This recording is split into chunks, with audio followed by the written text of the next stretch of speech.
So, Mr. Global, you think YouTube isn't suppressing some topics? Some YouTubers? Well, I beg to differ. Now, Mr. Global, if I commented on your other videos, I just gush with praise. I've learned so much from you. Thank you. But let's have some fun. You're wrong! YouTube does suppress talk about oil and gas, though not directly. Before I continue, I'm going to throw out a lot of opinions here, BS maybe, so should you want to tear me down, I'll give you plenty of material to work with. But I hope you'll take it seriously and respond on some of it. Videos and written pieces I've done about Israel have been suppressed.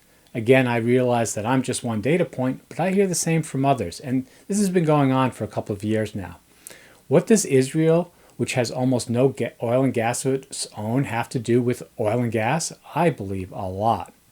Would Israel be important to the United States without Middle East oil and gas? Well, isn't that something everybody understands? A quick history. Post-World War II, Europe ends up with a couple of million poor and displaced Jews clogging the street. What to do with them? Then there's a Zionist movement in the US and Britain that's been working for decades to get land. Anyway, in 1948, things click and European Jews get Israel. But they had a few problems. One, the Arabs already living in the area. Two, lack of money. And three, they needed military equipment.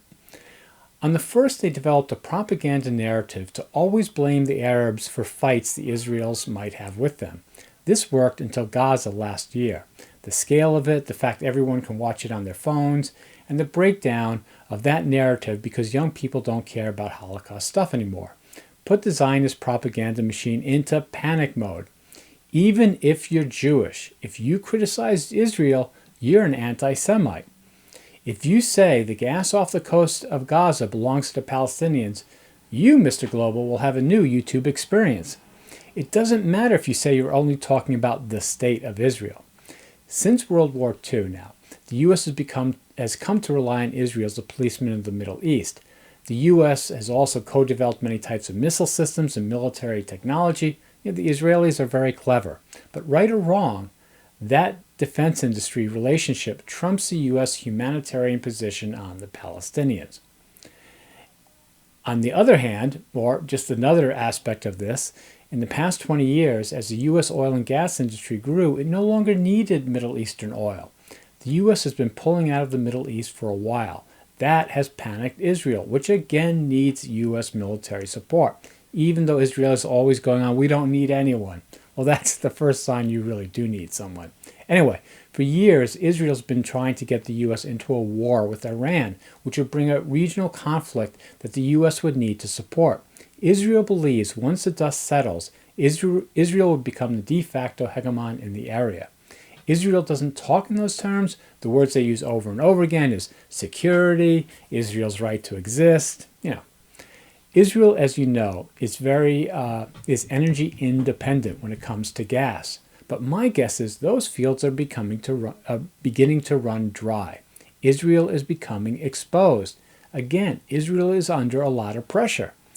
Israel is more of a mafia than a democracy. Now, you can call this BS, but come on. For example, Israel has done deals with Russia over Syria that are not in U.S. interest. All stuff that neither Fox nor MSNBC will touch with a 10-foot pole. Now, Trump aligned with Israel's interest in becoming the regional power of the Middle East. And again, there are many American Jewish interests and Christian national interests involved here too. But again, that's a whole quagmire. Anyway, it's close. They're close to Russian oil and gas because remember, 20% of Israelis are of Russian descent. Anyway, Trump is trying to broker a deal that would give Russia, Ukraine, Israel greater power or security in the Middle East, and Iran a way out of the sanctions. The people behind Trump are 100% transactional. They are not patriots. Trump thinks just like the oligarchs in Russia and Israel, how to work with the business end of a gun in the selling and trading of natural resources. In conclusion, you can only talk about the politics of oil and gas so far on YouTube. At some point, the algorithms will work against you. But again, I love your videos. Cheers.